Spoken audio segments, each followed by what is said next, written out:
أعوذ بالله من الشيطان الرجيم بسم الله الرحمن الرحيم۔ جو ہی آپ نے پتھر پر پاؤں مارا اس کے نیچے سے صاف اور عمدہ پانی پھوٹ نکلا۔ انہوں نے ایسا پانی پہلے کبھی نہیں پیا تھا، خوب سیر ہو کر پیا۔ پھر انہوں نے پوچھا، بھتیجے کیا آپ سیر ہو چکے؟ نبی کریم صلی اللہ علیہ وسلم نے فرمایا، ہاں۔ آپ نے اسی جگہ اپنی ایڑی پھر ماری اور وہ جگہ دوبارہ ایسی خشک ہو گئی جیسے پہلے تھی۔ حضور نبی کریم صلی اللہ علیہ وسلم چند سال اپنے دوسرے چاچا زبیر بن عبد المطلب کے ساتھ بھی رہے تھے۔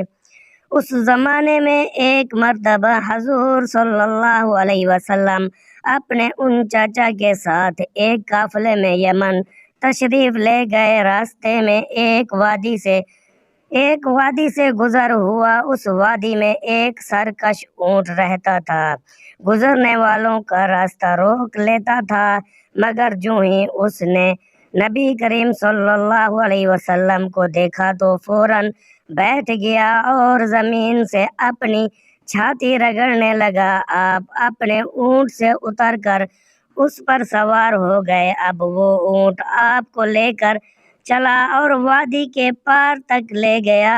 اس کے بعد آپ نے اس اونٹ کو چھوڑ دیا۔ یہ قافلہ جب سفر سے واپس لوٹا تو ایک ایسی وادی سے اس کا گزر ہوا جو طوفانی پانی سے بھری ہوئی تھی، پانی موجیں مار رہا تھا۔ یہ دیکھ کر آپ نے قافلے والوں سے فرمایا، میرے پیچھے پیچھے آؤ۔ پھر آپ اطمینان سے وادی میں داخل ہو گئے۔ باقی لوگ بھی آپ کے پیچھے تھے۔ اللہ تعالیٰ نے اپنی قدرت سے پانی خشک کر دیا اور آپ پورے قافلے کو لیے پار ہو گئے۔ قافلہ مکہ پہنچا تو لوگوں نے یہ حیرت ناک واقعات بیان کیے۔ لوگ سن کر بول اٹھے، اس لڑکے کی تو کچھ شان ہی نرالی ہے۔ ابن ہشام لکھتے ہیں، بنو لہاب کا ایک شخص بہت بڑا قیافہ شناس تھا، یعنی لوگوں کی شکل و صورت دیکھ کر ان کے حالات اور مستقبل کے بارے میں اندازہ لگایا کرتا تھا۔ مکہ آتا تو لوگ اپنے بچوں کو اس کے پاس لاتے، وہ انہیں دیکھ کر ان کے بارے میں بتاتا تھا۔ ایک بار یہ آیا تو ابو طالب آپ کو بھی اس کے پاس لے گئے اور اس وقت آپ ابھی نوعمر لڑکے ہی تھے۔ قیافہ شناس نے آپ کو ایک نظر دیکھا، پھر دوسرے بچوں کو دیکھنے لگا۔ فارغ ہونے کے بعد اس نے کہا، اس لڑکے کو میرے پاس لاؤ۔ ابو طالب نے یہ بات محسوس کر لی تھی کہ قیافہ شناس نے ان کے بھتیجے کو عجیب نظروں سے دیکھا ہے، لہٰذا وہ آپ کو لے کر وہاں سے نکل آئے تھے۔ جب قیافہ شناس کو معلوم ہوا کہ آپ وہاں موجود نہیں ہیں تو وہ چیخنے لگا، تمہارا برا ہو، اس لڑکے کو میرے پاس لاؤ جیسے میں نے ابھی دیکھا ہے۔ اللہ کی قسم وہ بڑی شان والا ہے۔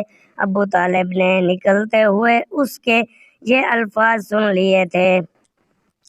ابو طالب نے تجارت کی غرض سے شام جانے کا ارادہ کیا۔ نبی کریم صلی اللہ علیہ وسلم نے بھی ساتھ جانے کا شوق ظاہر فرمایا۔ بعض روایت میں آیا ہے کہ آپ نے جانے کے لیے خاص طور پر فرمائش کی۔ ابو طالب نے آپ کا شوق دیکھ رکھا۔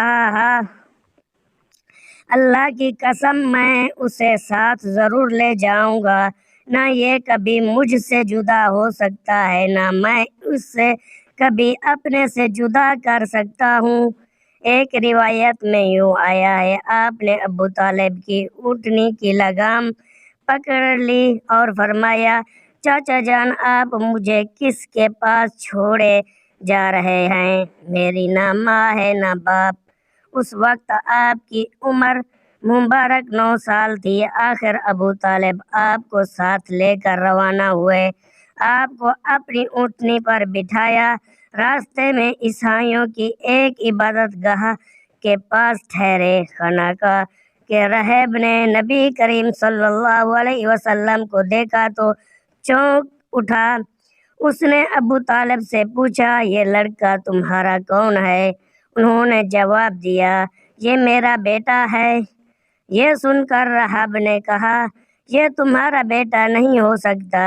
یہ سن کر ابو طالب بہت حیران ہوئے، بولے، کیا مطلب؟ یہ کیوں میرا بیٹا نہیں ہو سکتا؟ بھلا میرا بیٹا نہیں ہو سکتا بھلا؟ اس نے کہا، یہ ممکن ہی نہیں کہ اس لڑکے کا باپ زندہ ہو، یہ نبی ہے۔